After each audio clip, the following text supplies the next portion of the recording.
News India TV में आपका स्वागत है। दोस्तों, कतर से एक खबर आ रही है कि भारतीय नौसेना के पूर्व अधिकारी जो कतर की जेल में कैद थे, कतर का आरोप था कि ये जो अधिकारी हैं, पूर्व अधिकारी, वो इजराइल के लिए जासूसी कर रहे थे कतर की। उसी आरोप में कतर की पुलिस ने कैद कर दिया था।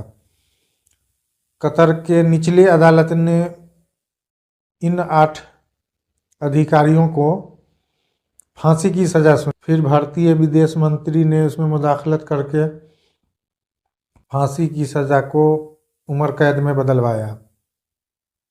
फिर अब जो है वहाँ की अदालत को पर्याप्त सबूत नहीं मिले, इस वजह से इन 8 पूर्व अधिकारी को आज रिहा कर दिया गया। वो भारत लौट आए हैं।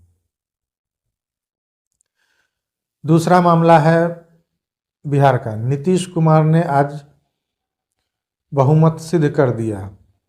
तेजस्वी यादव बहुत जोश में थे, कह रहे थे कि हम खेला होगा, लेकिन ऐसा हुआ कि यादव जी के साथ ही खेला हो गया। यादव जी के 3 विधायक क्रॉस वोटिंग कर दिए। 129 वोट पड़ा नीतीश जी के पक्ष में। लास्ट में आरजेडी विधायक वापस चले आए, वोट ही नहीं गिराए। चलिए अब शुरू करते हैं गजा जंग की खबर। आज जंग का 128वां दिन है। इस जंग में अभी तक 28,176 लोग शहीद हो चुके हैं, जबकि जख्मियों की संख्या 70,000 पार कर चुकी है। लापता 35,176 लोग लापता हैं। खान यूनुस में अल-कुद्स ब्रिगेड ने आज एक इजरायली बटालियन को ही उड़ा दिया। पिछले सप्ताह एक बटालियन को अल-कुद्स ने उड़ाया था, जिसमें 24 इजरायली सैनिक मारे गए थे। ये हमला इस बार उससे भी कहीं बड़ा है। इजराइल ने सिर्फ 2 सैनिक मारे जाने की बात कबूली है। ऐसे भी इजराइल मौत के आंकड़े को छुपाता है। अब तक इजराइल ने सिर्फ 566 सैनिकों के मारे जाने की बात कबूली है 7 अक्टूबर से अब तक, जबकि मुजाहिदीन ने जो वीडियो फुटेज जारी किया है, जिस तरह से टैंक, कुछ हेलीकॉप्टर्स, बख्तरबंद गाड़ियाँ, सैन्य टुकड़ियाँ, उसके अलावा इधर उधर मुठभेड़ में जो मारे जा रहे हैं, इस सब को अगर देखा जाए तो लगता है कि 13,000 से ज़्यादा सैनिक मरे हैं। इजराइल की ये पुरानी आदत है कि वो आंकड़ों को छुपाता है। वही हुआ जिसका डर था। सोचिए, सारी दुनिया विरोध कर रही थी कि इजराइल रफा पर हमला न करे, सब मना कर रहे थे। मिस्र ने तो यहाँ तक के अपनी सेना, सैन्य उपकरण, रडार, पता नहीं क्या क्या सब कुछ ले जाके बॉर्डर पे, रफा बॉर्डर पे खड़ा कर दिया था कि अगर इजराइल हमला करेगा तो हम जवाब देंगे। कल 12:30 बजे रात में इजराइल ने 3 तरफा हमला किया है। ऊपर से बमबारी, फिर पैदल सेना, और तीसरी तरफ से समुद्री सेना ने मिलकर हमला किया। 3 मस्जिद शहीद हुई है, और मस्जिद में इतने लोग शहीद हुए हैं जो कल्पना नहीं किया जा सकता है। 4 पनाह कुजीन कैंप तहस नहस हो गए हैं। कितनी बिल्डिंग जो है बर्बाद हो गई है। 50 से ज़्यादा हमला हुआ है कल रात भर में। इस हमले को सही ठहराने के लिए इजराइल ने दावा किया है कि हमने एक घर से अपने 2 कैदियों को बरामद किया है जो वहाँ के फिलिस्तीनी लोग रह रहे थे। उस फैमिली में 2 लोग रह रहे थे। जब हमला हुआ तो ये हमास के लड़ाके डर से भाग गए। ये मानने वाली बात नहीं है। हमास का लड़ाका मर जाएगा लेकिन डर से नहीं भागेगा।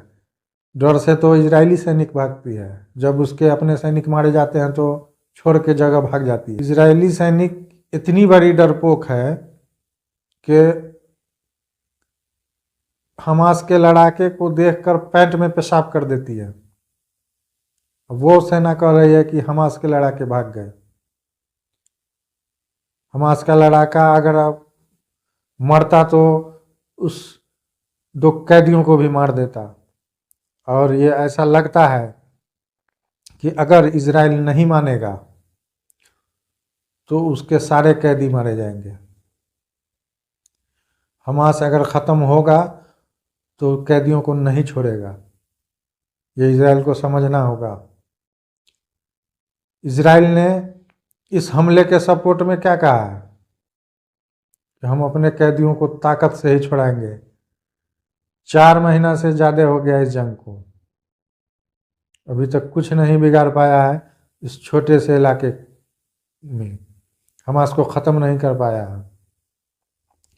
ये सीधी मंशा है कि रफा क्रॉसिंग को पार करा के सारे फिलिस्तीनियों को गजा से निकाल दिया जाए।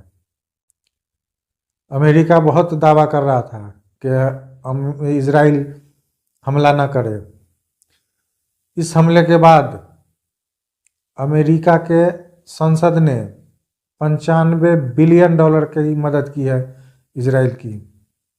ये सारा पैसा अमेरिका ने इसीलिए दिया है कि इजराइल इस पैसे से हथियार खरीदकर गजा वालों को मारे, शहीद करे, वहाँ से निकाले, ताकि इजराइल, अमेरिका और यूके, ब्रिटेन और कुछ यूरोपीय देश मिलकर गजा पर कब्जा करें और वहाँ के तेलों को लूटें। वहाँ के प्राकृतिक गैस को, नेचुरल गैस है वहाँ, उस पर कब्जा करें, उसको बेचें। ये सारी साजिश अमेरिका की है। जब तक अमेरिका इस मामले से अलग नहीं होगा, जब तक अमेरिका पर कोई बड़ी कार्रवाई नहीं होगी, ये जंग नहीं रुकेगी। सारी दुनिया आज ये बात समझ ले कि ये लड़ाई इजराइल की नहीं है। इजराइल एक चेहरा है, लड़ाई अमेरिका लड़ रहा है। और साउथ अफ्रीका को चाहिए था कि इजराइल के साथ साथ इसको 1 नंबर एक्यूज्ड बनाना चाहिए था, अमेरिका को और ब्रिटेन को। 1 में अमेरिका, 2 में ब्रिटेन, तीसरे में नेतन्याहू। 26 जनवरी को फैसला आया था आईसीजे का, और 26 जनवरी से आज तक देख लीजिए, जितना हमला पीछे हो रहा था उससे बहुत ही ज़्यादा तेज हमला हो रहा है। और नेतन्याहू ने कहा है कि ये हमला रोकेंगे हम नहीं, रमज़ान से पहले पहले पूरे गजावासियों को ख़त्म कर देंगे, मिटा देंगे। ये मामूली बात नहीं है। 14 लाख लोग फिलिस्तीनी हैं, 14 लाख। हमास,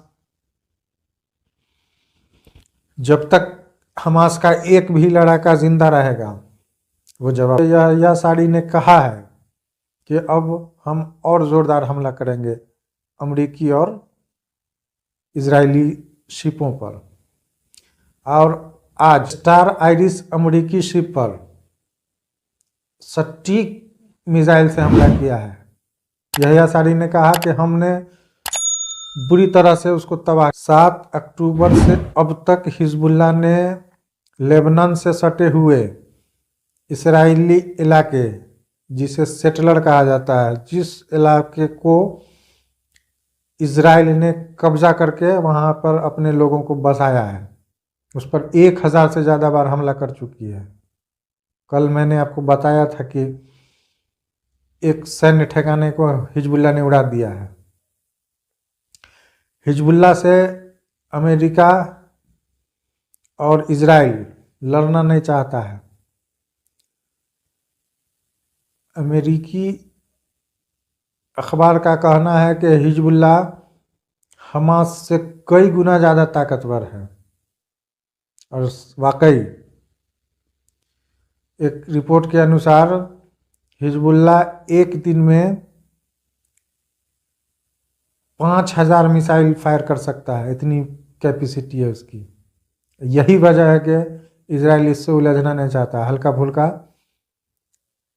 हमला करके वापस चला जाता है। अगर फुल फ्लेज में इजराइल के साथ वॉर हुई तो इजराइल मिट जाएगा, इजराइल बर्बाद हो जाएगा।